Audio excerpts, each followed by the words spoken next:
પરંતુ આગળ જો વાત કરવામાં આવે તો વડોદરામાં ફતેગંજમાં પાલિકાની કામગીરીથી લોકો પરેશાન છે। ફતેગંજ બ્રિજથી સેફ્રોન ટાવર સુધીનો રસ્તો 1 વર્ષથી બંધ છે।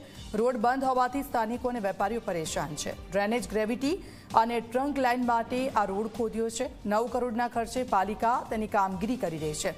સતત ધૂળ ઉડતી હોવાથી વેપારીઓના ધંધા પર તેની અસર પડી છે। એક જ તરફનો રોડ ચાલુ હોવાથી લોકો પરેશાન છે।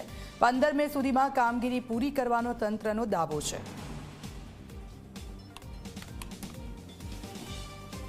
રોડ છેલ્લા 7-8 મહિનાથી આનું કામ ચાલુ છે અને રોડ 99% પતી ગયો છે। ખાલી થોડુંક કામ બાકી છે। એના માટે ખબર નહીં આ લોકો અધિકારીઓ બધા બેદરકારી કરે છે। અહીંયાના રહીશોને અહીંયાની જે અવર જવર પબ્લિક છે એને એટલો બધો ટ્રાફિક અને આખો દિવસ અમે અહીંયા રહીએ છીએ। ધૂળ અને માટી એટલી બધી ઉડે છે કે જેની કોઈ એ જ નથી, સીમા નથી અને આ અધિકારીઓ કોઈ બી ઉપરવાળા જોતા જ નથી।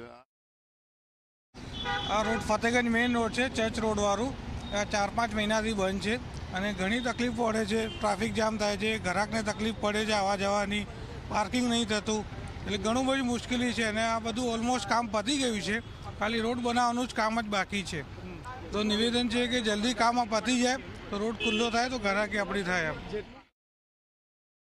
અમુક જગ્યાએ કામ પૂરું થઈ ગયું છે છતાં આ લોકો કોઈ જાતનું બોર્ડ નથી મૂકતા કે આ કામ ક્યારે પૂરું થશે અને એના અંગે કોઈ અધિકારીઓ જવાબ નથી આપતા અને અમારે અહીંયા આગળ આખો દિવસ ટ્રાફિકનો પ્રોબ્લેમ રહે છે। આ વેપારી લોકોને બી ઘણો ત્રાસ રહે છે। એમને દુકાનોમાં ધૂળની ડમરીઓ ઉડતી જાય છે અને એમને ત્યાં કસ્ટમર આવતા બી મુશ્કેલી હોય છે ટ્રાફિકને લીધે। એટલા માટે હું વિનંતી કરું છું કે આ રોડ જેમ બને એમ જલ્દી જેટલું કામ પૂરું થયું છે એટલું તો તમે એને કરી રસ્તો ચાલુ કરી દો। મુખ્ય ટ્રંક લાઇનની કામગીરી પતી ગઈ છે। જોડાણોની કામગીરી સાઈડના છે ચાલુ છે અને અમારી ગણતરી પ્રમાણે લગભગ મે 15 સુધીમાં આ કામગીરી પૂર્ણ થઈ જશે અને રોડ યથાવત પાછું જળવાઈ જશે। લગભગ 8 થી 9 કરોડના અંદાજે ડ્રેનેજ ગ્રેવિટી લાઇનનું કામ છે। ફતેગંજ બ્રિજથી નરહરી એપીએસ સુધી જે લાઇન હતી એમાં કેસિંગ લાઇન છે 1000 ડાયાની અને એની અંદર 600નું આપણે કેરિયર કરીને ગ્રેવિટી લાઇન નાખી રહ્યા છે। મુખ્ય ટ્રંક લાઇનની કામગીરી હાલમાં મેં કીધું એ પ્રમાણે પતી ગઈ છે અને હવે જોડાણોની કામગીરી ચાલી રહી છે। વડોદરા કોર્પોરેશન દ્વારા 1 વર્ષ પહેલાં ફતેગંજ મેઇન રોડ પર ડ્રેનેજની ગ્રેવિટી લાઇન નાખવા માટે રોડને ખોદવામાં આવ્યો હતો અને એક તરફનો જે રોડ છે તે બંધ કરવામાં આવ્યો હતો।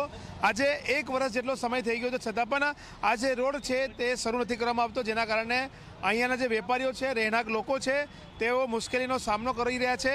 સાથે જ જે વાહન ચાલકો છે તેમને ટ્રાફિક જામની સમસ્યાથી ઝઝૂમી પડી રહ્યું છે, કારણ કે આ જે રોડ છે તે મુખ્ય રોડ છે કે જે ફતેગંજ બ્રિજથી લઈને જે સેફ્રોન ટાવર છે ત્યાં સુધીનો આ જે રોડ છે જેને એક તરફનો બંધ કરી દેવામાં આવ્યો છે અને એક તરફનો રોડ ચાલુ છે, જેના કારણે સાંજના ટાઈમ હોય કે પીક અવર્સ ટાઈમ હોય જ્યાં ટ્રાફિક જામ થાય છે અને લોકોને મુશ્કેલીનો સામનો કરવો પડતો હોય છે। નાગરિકોએ માંગ કરી છે કે જેટલો રોડ બની ગયો છે તેટલો કોર્પોરેશને શરૂ કરી દેવો જોઈએ અને જે કામ ચાલુ છે તેને વહેલી તકે પૂર્ણ કરવું જોઈએ। કોર્પોરેશનના અધિકારી કહી રહ્યા છે કે આગામી 1 મહિનામાં કામ પૂરું થઈ જશે અને 1 મહિનાની અંદર આ જે રોડ છે તેને શરૂ કરી દેવામાં આવશે, પરંતુ ક્યાંક ને કહી શકાય કે આ જે રોડનું કામ જે છે તમે જે જોઈ રહ્યા છો આ કામ પૂર્ણ થઈ ગયું છે તો તાત્કાલિક એને બનાવીને આ રોડ શરૂ કરી દેવો જોઈએ તેવી લોક માંગ ઉઠવા પામી છે। ત્યારે જોવું રહ્યું કે કોર્પોરેશનનું જે તંત્ર છે, જે સ્માર્ટ અધિકારી છે તે માત્ર એસી ચેમ્બરમાં બેસીને સંતોષ માનતા હોય છે, પરંતુ ગ્રાઉન્ડ પર શું પરિસ્થિતિ છે તે તેઓ જોવા માટે નથી જતા, લોકોને પૂછતા નથી। ત્યારે લોકોની વ્યથા સાંભળવી જોઈએ અને ચોક્કસથી લોકોને જો મુશ્કેલી પડતી હોય તો તેનું નિરાકરણ લાવવાની જવાબદારી પણ કોર્પોરેશનના અધિકારીઓની છે। ત્યારે જોવું રહ્યું કે આ ફતેગંજનો જે મેઇન રોડ છે તે ક્યારે શરૂ કરવામાં આવે છે। કેમેરામેન મુકુંદ દવે સાથે રવિ અગ્રવાલ, ઝી મીડિયા, વડોદરા।